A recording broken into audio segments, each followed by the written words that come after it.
Thank you, Sia. Ladies and gentlemen, we shift our eyes from today to tomorrow. The direct selling industry in Southern Africa stands at a defining moment.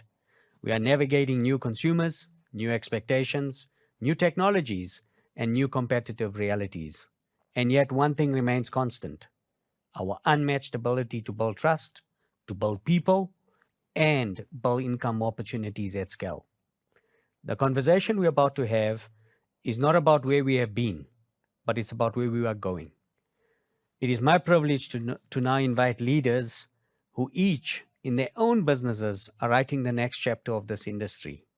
These CEOs are not only managing companies, they are shaping the future of how direct selling grows, competes, and wins in our region. This is our opportunity to hear from the people who must set the tone on innovation, on transformation, and on the future of opportunity. Colleagues, please join me in welcoming on our panel the individuals who carry the responsibility for the direction, the vibrancy, and the future of the growth of our industry. Brendan from Viewpoint, great to have you. And Rochelle from Newskin, great to have you join this conversation as well. Thank you. So maybe let me start off with you, Rochelle. And, the first question I want to throw out is, we all know we're operating in an environment of rising costs. That's driving pressure on household income as we know it, and increased competition for wallet share, right?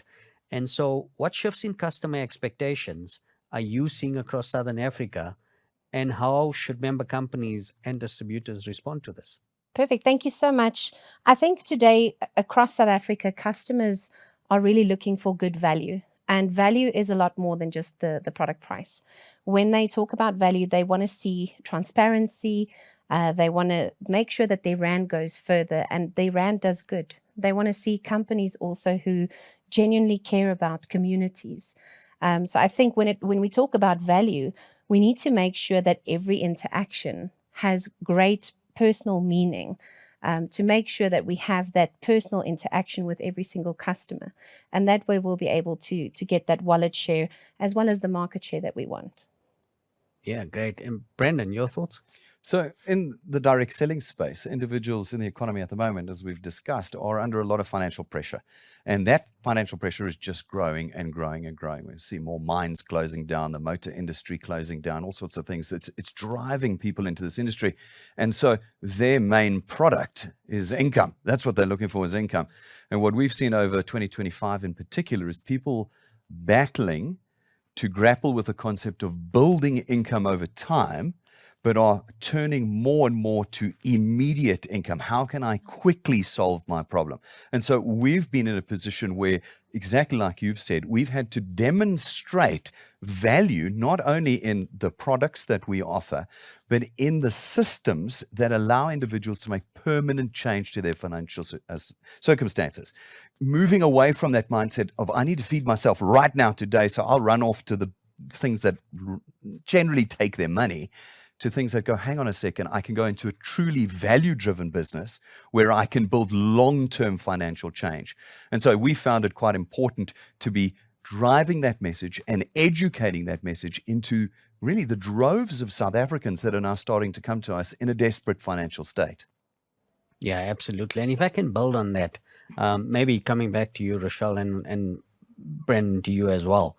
I want to expand on that because, you spoke about all the dynamics in the marketplace. With mines closing, traditional jobs are scarce. There's just not enough opportunity out there. And quite frankly, with all of those things, it's pushing the market closer to our industry, right? But we're also seeing a scale up of other opportunities, the gig economy. Okay. And so, as much as there's a responsibility on member companies to really figure out a pathway on how we can unleash that potential, what do you think the message should be that our actual direct sellers need to lead with out there in the field? Look, I think the gig economy offers flexibility, but as a direct selling industry, we offer flexibility with that sense of belonging and purpose. We're not just a side hustle. With direct selling, we're a community of people that help people to earn, connect, and grow. And I think that should be the message that people need to lead with, is that, today we need to be able to connect with people and make sure we have meaningful interactions. Yes, you can build income by yourself, but you don't have to do it alone. We have purpose and people, and that's what really sets us apart as an industry. Yeah, great. Brendan? Well, traditional employment, like you've just described, isn't really scarce. It's all but dead in South Africa. And there isn't a future of traditional employment for South Africans. The economists are saying 2-3 generations, if we were to change our macroeconomic policies now, before we would return to where we should be at this point in time economically. And so for us, our message and the message of our direct sellers has been self-employment is the only viable solution to the South African economic problem. People must be able to own their income. You mentioned it. It's creating an asset for yourself that can produce an income for you for the rest of your life, rather than trying to find a job in a list of jobs that's deteriorating rapidly and falling under the control of someone else that decides what you're earning, when you get a promotion, what that will include if you have an increase, and if the business closes down, whether you're retrenched or not. The beauty of direct selling is self-employment with ownership and control. And that is what we're giving to an economy of people now, the youth in particular, coming up the first time, instead of an industrial revolution type traditional job that leaves you nothing and that you cannot leave to your children when you pass away. We're giving them an opportunity as an industry to build something that's their own, build it their entire lives, and then be able to pass it on to the next generation, fundamentally ending the poverty cycle in South Africa, something that we don't think any other industry in South Africa can do, end the poverty cycle. But you have to have the longer term view, like I said, and that when you come out of a poverty situation is difficult. And our task, we feel, is to educate people who've grown up in a poverty situation to understand they can put long-term effort in. They can go the distance and build over time, and not only reap the rewards now, but reap them in the long term, rather than chasing a quick fix now that really doesn't fix anything for them.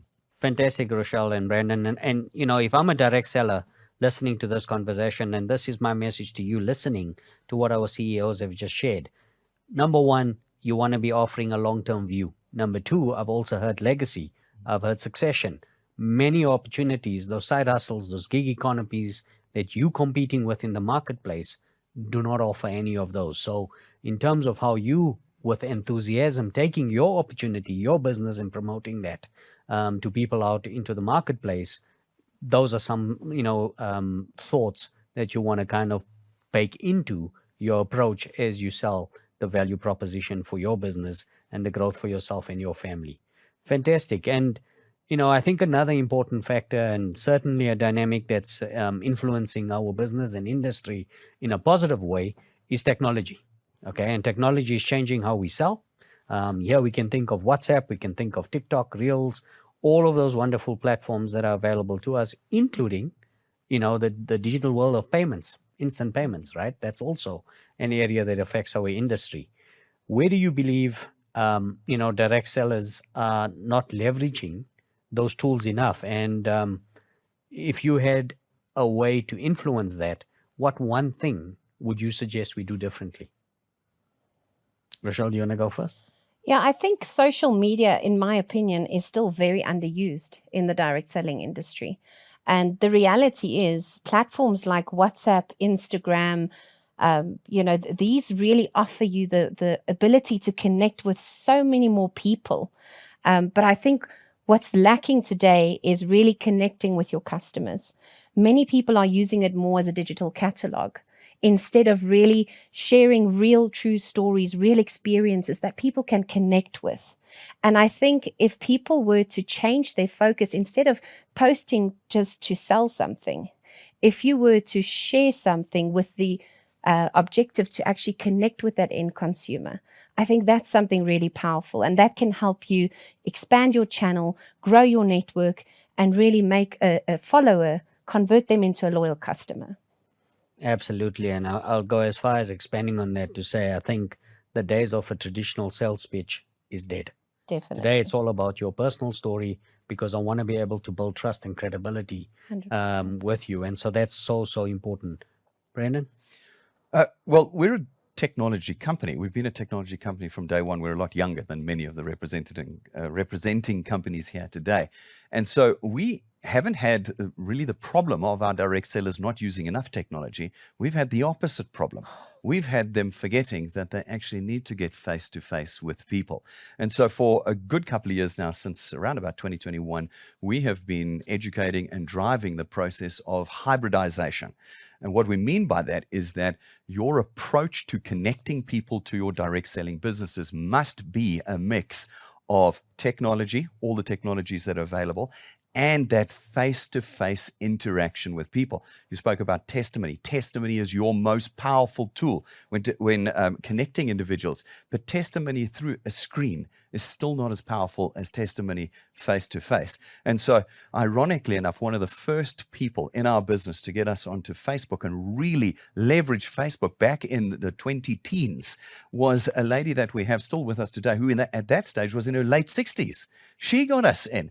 And subsequently, in sort of the 2022 era, the whole TikTok and Instagram era has been brought with the youth. The youth have brought that into our business. And so we haven't struggled with that. What we've been pushing back on the guys is, don't forget to put your shoes on, get out there, walk the streets, and talk to people face to face.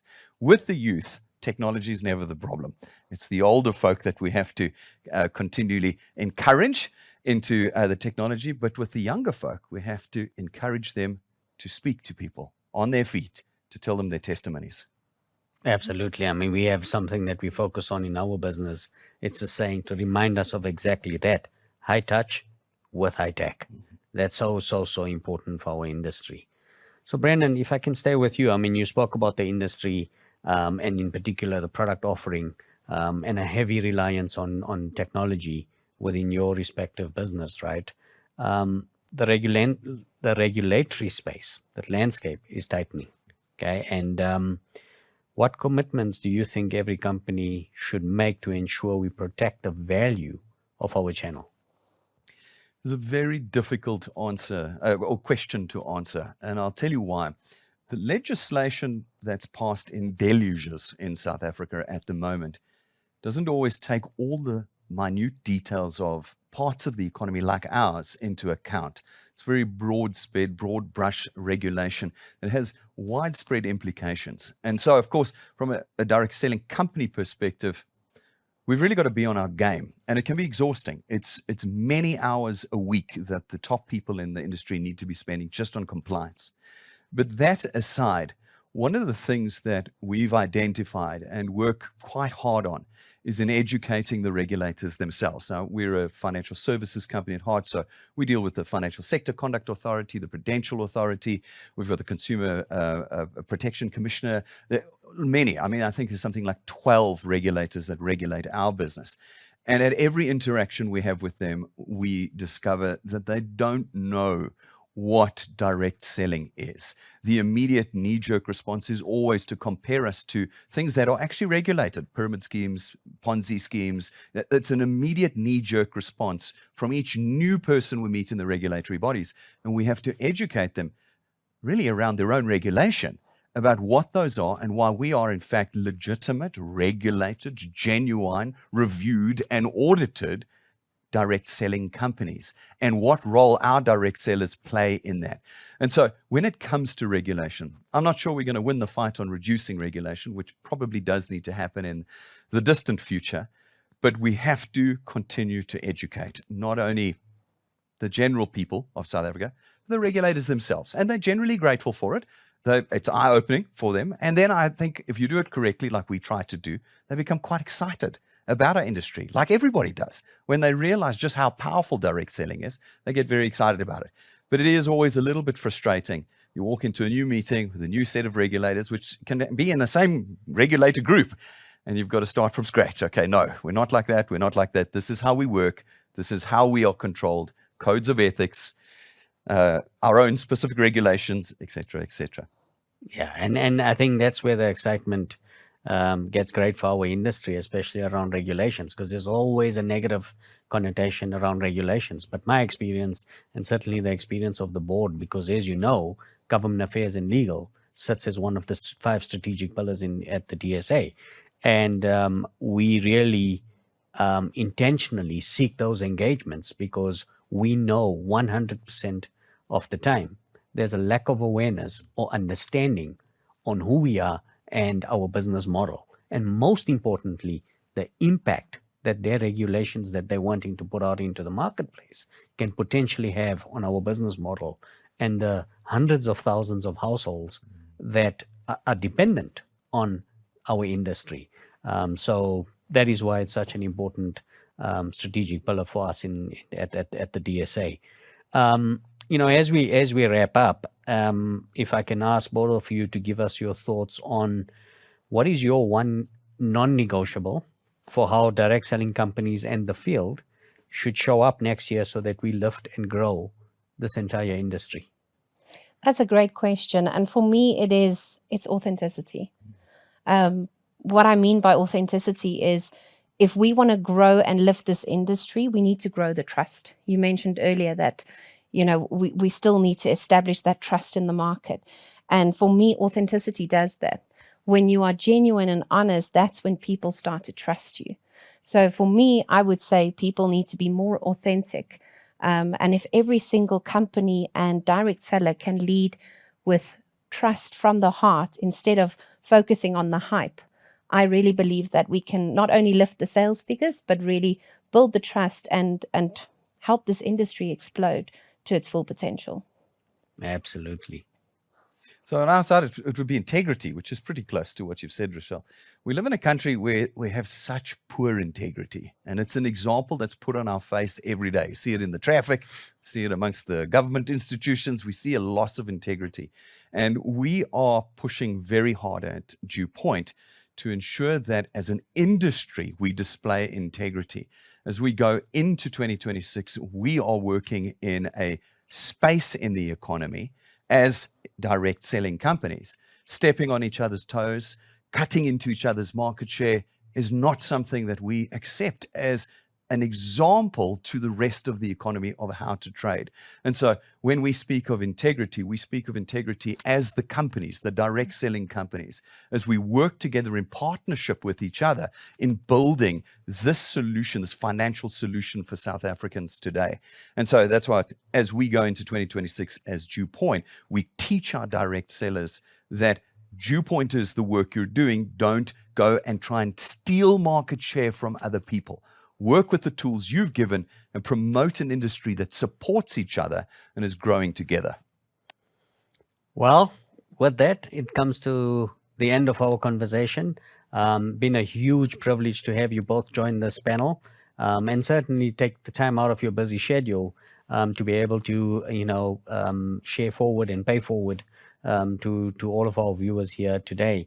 It's been a privilege to host you guys. But more importantly, I think the wisdom that you shared here is something that hopefully inspires all of you listening in to just reflect back and realize what a wonderful industry we have. And to have individuals like Rochelle and Brandon as CEOs who are passionate, not about profit, but about you and your success, I think is true testament of who we are as an industry. Thank you, folks. Appreciate you being here. Thank you, Rod. Thank you so much.